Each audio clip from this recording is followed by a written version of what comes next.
Akankah Tennessee menjadi pusat teknologi berikutnya bagi pengusaha Web3? Undang-undang baru mengakui organisasi otonom yang terdesentralisasi dan dapat membantu negara bagian menarik bisnis berbasis blockchain.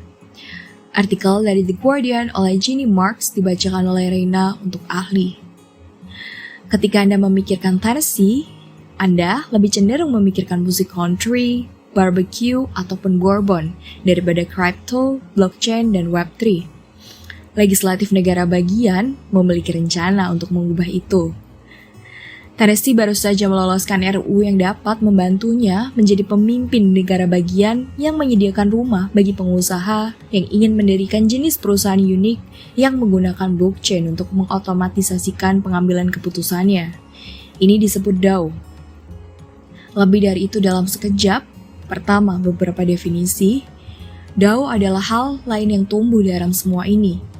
DAO atau organisasi otonom terdesentralisasi dibentuk di blockchain oleh banyak pihak dan seperti transaksi blockchain lainnya, mengharuskan semua keputusan untuk disahkan oleh anggota tersebut sebelum tindakan dapat diambil.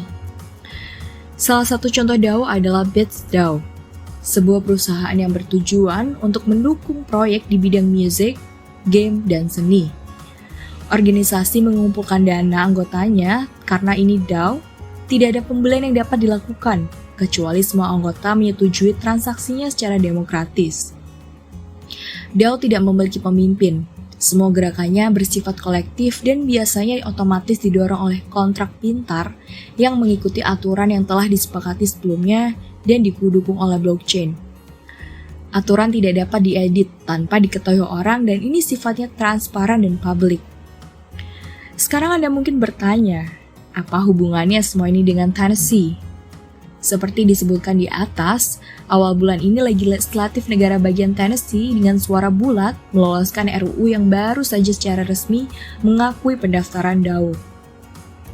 Dengan struktur bisnis baru ini, Tennessee akan menjadi mercusuar untuk investasi blockchain dan pekerjaan baru, kata perwakilan negara bagian Jason Powell kepada Nashville Scene. Sama seperti Delaware menjadi hub untuk LLC tradisional atau South Dakota untuk perusahaan kartu kredit.